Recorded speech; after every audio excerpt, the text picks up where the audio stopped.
நீதிபதி பதவியை ராஜினாமா செய்துள்ள கொல்கத்தா உயர்நீதிமன்ற நீதிபதி அபிஜித் கங்கோபாத்யாய் பாஜகவில் இணையவுள்ளார். மேற்கு வங்காள மாநிலம் கொல்கத்தா உயர்நீதிமன்றத்தில் நீதிபதியாக பணியாற்றி வந்தவர் அபிஜித் கங்கோபாத்யாய். இவரது பதவிக்காலம் முடிவடைய இன்னும் 5 மாதங்கள் தான் உள்ளன. இந்நிலையில் அபிஜித் கங்கோபாத்யாய் தனது நீதிபதி பதவியை ராஜினாமா செய்துவிட்டதாகவும், ராஜினாமா கடிதத்தை குடியரசுத் தலைவர் திரௌபதி முர்மு மற்றும் உச்சநீதிமன்ற தலைமை நீதிபதி TY சந்திரசூட், கொல்கத்தா உயர்நீதிமன்ற தலைமை நீதிபதி TS சிவஞானம் ஆகியோருக்கு அனுப்பியுள்ளதாகவும் பெங்காலி சேனலுக்கு அளித்த பேட்டியில் தெரிவித்திருந்தார். தொடர்ந்து அரசியலில் ஈடுபட போவதாகவும், பாஜக, காங்கிரஸ் ஆகிய ஏதேனும் ஒரு கட்சிகளில் இணைய போவதாகவும் தனது விருப்பத்தை வெளிப்படுத்தியிருந்தார். எந்த கட்சியின் பெயரையும் அவர் குறிப்பிடாத நிலையில் அபிஜித் கங்கோபாத்யாய் பாஜகவில் இணைய இருப்பதாகவும், வரும் மக்களவைத் தேர்தலில் போட்டியிடலாம் என்றும் அப்போதைய யூகங்கள் கிளம்பின.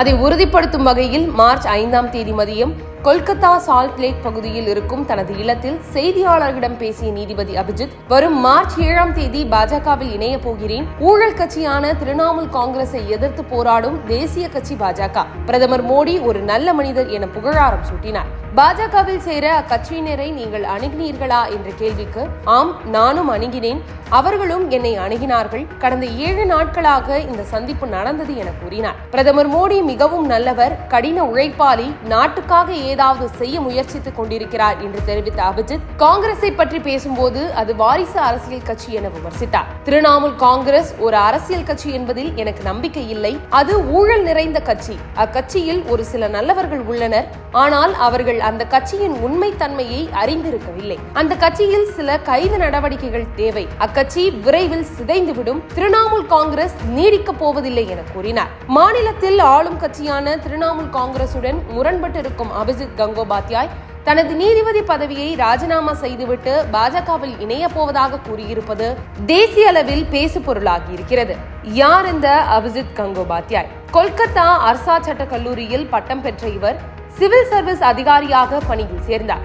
இந்த பணியை ராஜினாமா செய்துவிட்டு வழக்கறிஞராக பயிற்சி பெற்று கொல்கத்தா உயர்நீதிமன்றத்தில் அரசு வழக்கறிஞராக பணியாற்றினார். 2018ஆம் ஆண்டு கூடுதல் நீதிபதியாக நியமிக்கப்பட்ட அபிஜித் 2 வருடங்களுக்கு முன்புதான் நிரந்தர நீதிபதியானார். இவர் நீதிபதியாக இருந்த காலகட்டத்தில் தொடர்ந்து சர்ச்சையில் சிக்கியவர். மேற்கு வங்க மாநிலத்தில் மருத்துவ மாணவர்கள் சேர்க்கையில் போலி சான்றிதழ் வழங்கப்பட்டு முறைகேடு நடந்ததாக குற்றச்சாட்டு எழுந்தது. இந்த விவகாரத்தில் CBI விசாரணை நடத்த வேண்டும் என்று தொடரப்பட்ட வழக்கில் மூத்த நீதிபதி சோமன் சென் தலைமையிலான அமர்வு தடை விதித்தது. இந்த வழக்கில் தாமாக முன்வந்து தலையிட்ட நீதிபதி அபிஜித் CBI விசாரணை நடத்த உத்தரவிட்டார். அதோடு மூத்த நீதிபதியான சோமன் சென் செயல் தவறானது என்றும், அவர் ஆளும் மாநில அரசுக்கு ஆதரவாக அரசியல் சார்புடன் செயல்படுகிறார் என்றும் விமர்சித்திருந்தார். இதில் 2 நீதிபதிகளுக்கும் இடையே யாருக்கு அதிக அதிகாரம் இருக்கிறது என மோதல் போக்கு ஏற்பட்டு இவ்விவகாரம் உச்சநீதிமன்றம் வரை சென்றது. வரலாற்றில் இது போன்ற வழக்கை சந்திக்காத உச்சநீதிமன்றம் இவ்வழக்கை விசாரிக்க 5 நீதிபதிகள் கொண்ட அரசியல் சாசன அமர்வை அமைத்தது. இந்த அமர்வு CBI விசாரிக்க வேண்டும் என்ற அபிஜித் கங்கோபாத்யாய் உத்தரவுக்கு தடை விதித்தது. அதுபோன்று மம்தா பானர்ஜி தலைமையிலான அரசுக்கு தொடர்ந்து நெருக்கடி கொடுத்து வரும் வழக்கில் முக்கிய உத்தரவை பிறப்பித்தவர் நீதிபதி அபிஜித் கங்கோபாத்யாய்.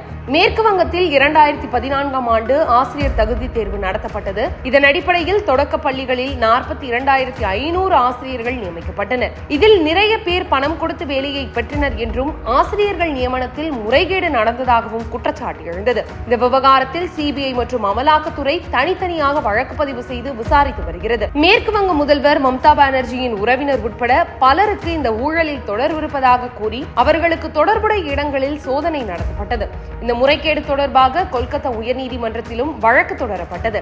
இவ்வழக்கை விசாரித்த நீதிபதி அபிஜித் கங்கோபாத்யாய் தேர்வு செய்யப்பட்ட 42,500 ஆசிரியர்களில் 36,000 பேருக்கு வழங்கப்பட்ட பணி நியமனங்களை ரத்து செய்து உத்தரவிட்டார்.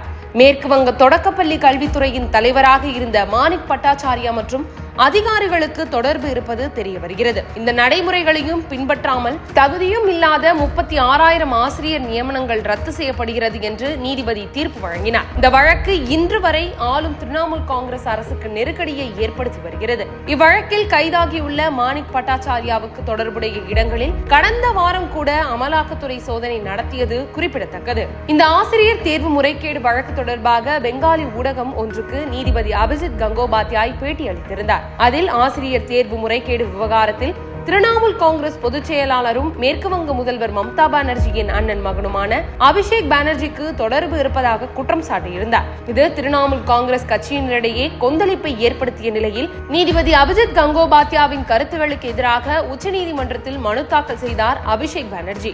இந்த மனுவை விசாரித்த உச்சநீதிமன்ற தலைமை நீதிபதி TY சந்திரசூட் தலைமையிலான அமர்வு நீதிபதிகளுக்கு தொலைக்காட்சிகளுக்கு பேட்டி கொடுப்பதற்கான எந்த வேலையும் இல்லை, நீதிபதி அபிஜித் முன்பு விசாரணையில் உள்ள அனைத்து ஆசிரியர்கள் தேர்வு வாரிய முறைகேடு வழக்குகளையும் வேறு அமர்வுக்கு மாற்ற வேண்டும் என்று உத்தரவு பிறப்பித்தது. இந்த உத்தரவை தொடர்ந்து உச்சநீதிமன்றத்தில் தாக்கல் செய்யப்பட்ட தனது ஊடக நேர்காணலின் மொழிபெயர்ப்பை தனக்கு வழங்குமாறு உச்சநீதிமன்ற பதிவாளருக்கு தாமாக முன்வந்து உத்தரவிட்டார் நீதிபதி அபிஜித்.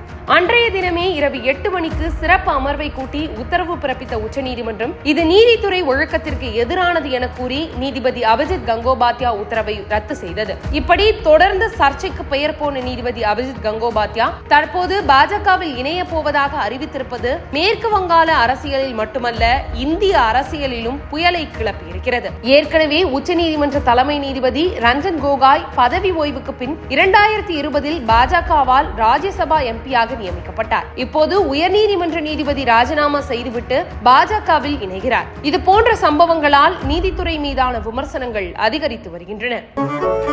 மின்னம்பலம்.com தமிழின் முதல் மொபைல் பத்திரிகை.